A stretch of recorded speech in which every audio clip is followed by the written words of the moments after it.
Hi, everybody. All right, I am in the new neighborhood. Daisy's with me in her little carriage. I'm in a shopping center. So anyway, I just felt like you hadn't heard from me in a minute. Um, I had to move from the first place. The purpose for my being there was accomplished, as weird as it was, and it got weird. I'm not gonna lie, it got weird. But I was sent there to deliver a message of hope to this man, to connect with his mother, who had passed a few months ago, and because she was trying to reach him, and he didn't want to hear it because he likes being a victim.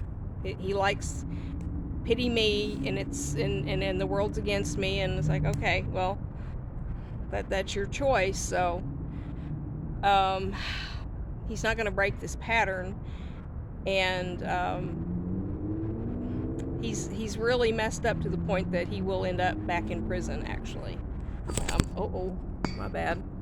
And there's really not a whole lot of wiggle room on that. Sorry, I'm trying to get this. There we go.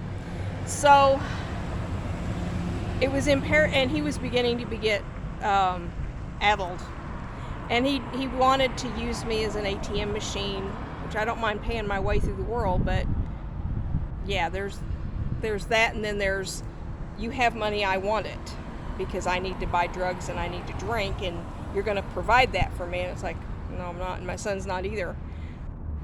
And so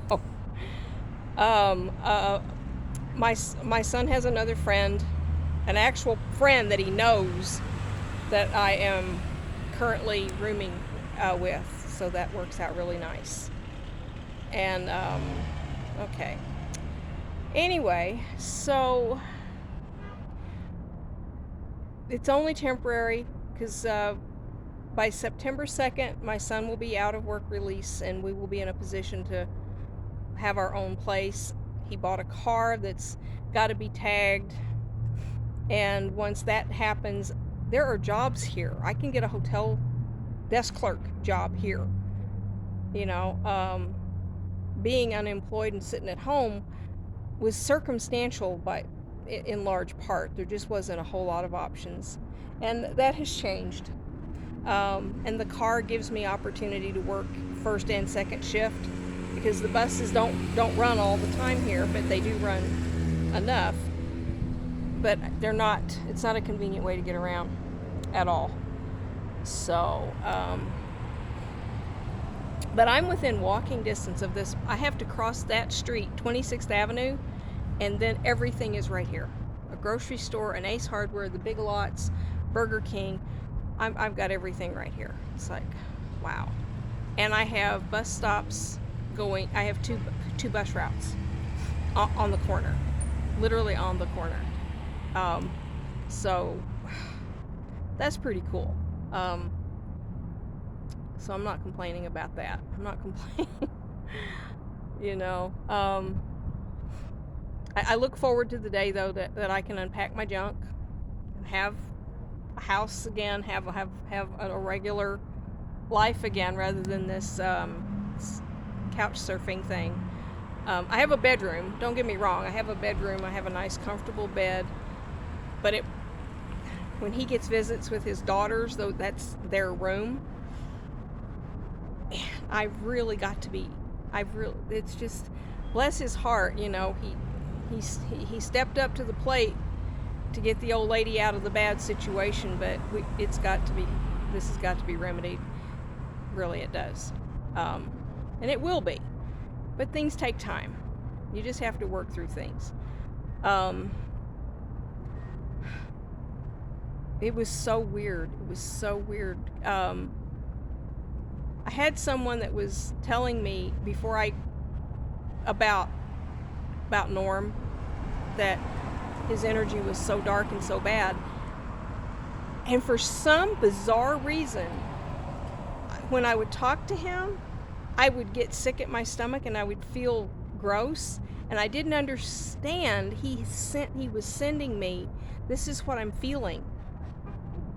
And I because I'm in my infancy with this, I didn't quite understand.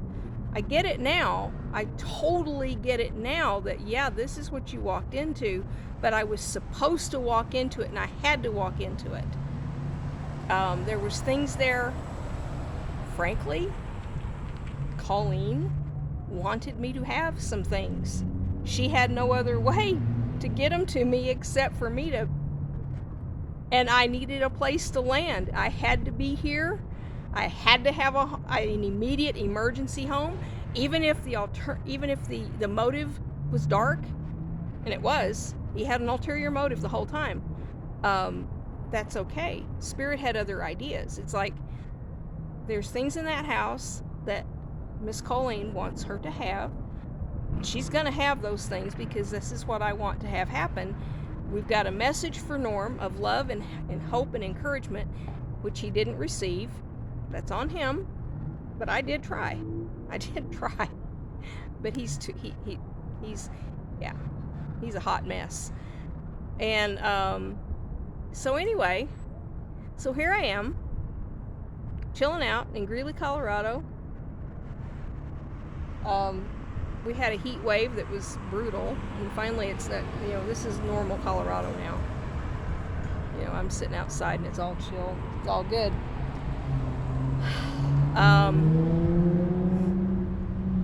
But I am looking forward to things going forward. I don't have the internet at the house. This is why I'm over here. It might be possible for me to do readings, but not likely. If I can actually film them. My laptop's battery is bad, so I'll have to record and then upload because I don't have a wide enough audience to do live anyway.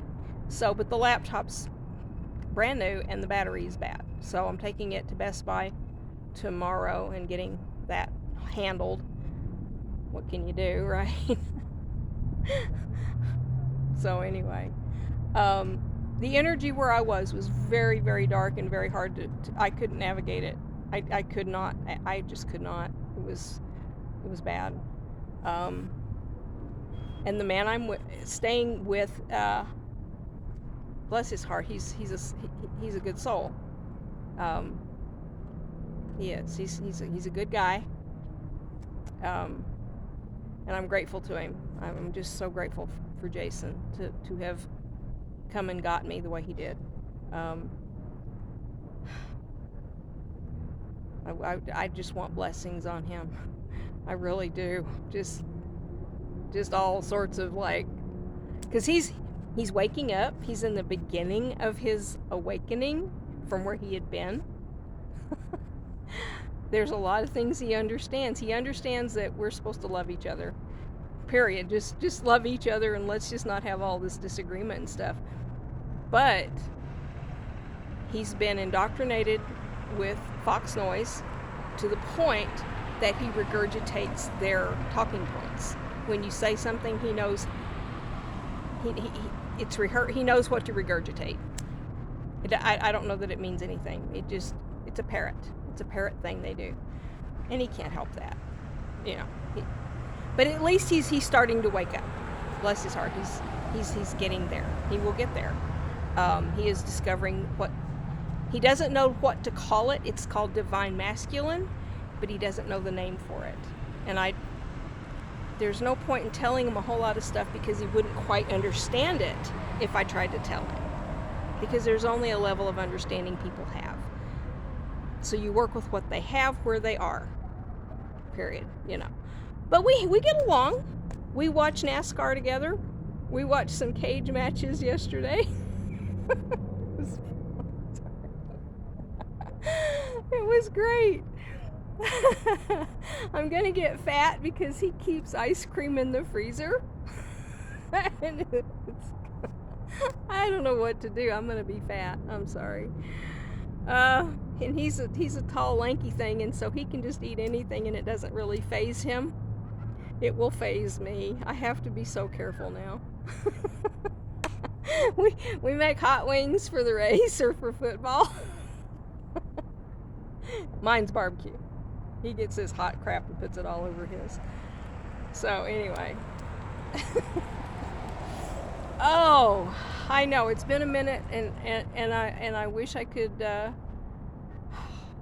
I've just got to catch my breath. I told Nicholas, I said, I'm so tired. I'm exhausted from all of what's been going on in my life for the past months, that my brain feels like mashed potatoes in my head. It just does. It's just like.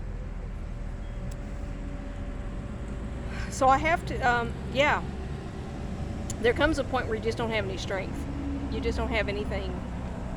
And I have to, this has been hard. Moving from Texas the way I did, what I had to give up to be here, the transitions of now a new place to live that really I'm comfortable and I'm safe, but I'm not home. I'm home. I'm kind of homeless in a manner of speaking. If I could, I don't know what I would do if he hadn't stepped forward. So anyway, that's where this is. Next time I see you, I'll fix my hair, and I love you all so much, and I know some of you've been wondering, yeah, where is she? Is everything okay? Well, yeah, sorta. I was truly living in the house of a lunatic, a crazy man, who was getting worse. And what made it worse was that I would not give you any more money. No, I've paid for my electric and my usage here. I have bought food. I have cleaned up after you because, oh my God. So no, you're not paying. I discovered a gas bill that was 2 months in arrears. It's like I gave you hundreds of dollars to cover whatever expenses there would be, and you're not paying bills with it. You're buying pot and beer and something else that's making you even crazier than you normally would be. I ain't giving you anything. And you can get mad. And he did. He got mad. He couldn't do anything about it, but he got mad. And yeah, this all, he's just gonna really be sad when they come get him. They're gonna come get him.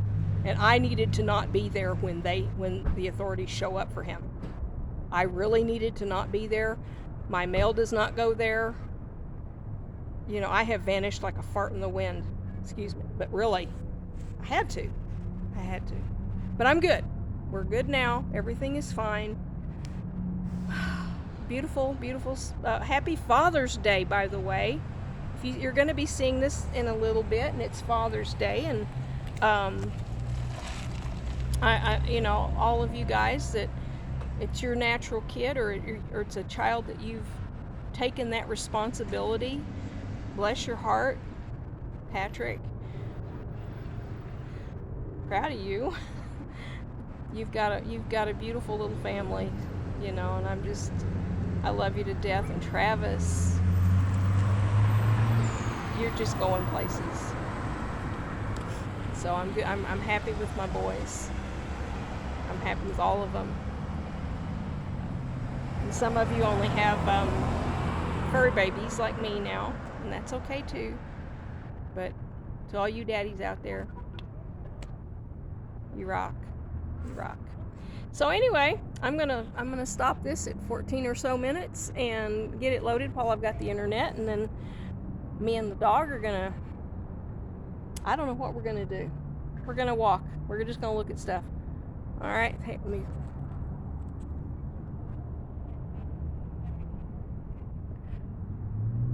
That's how she rolls when we're out, right there.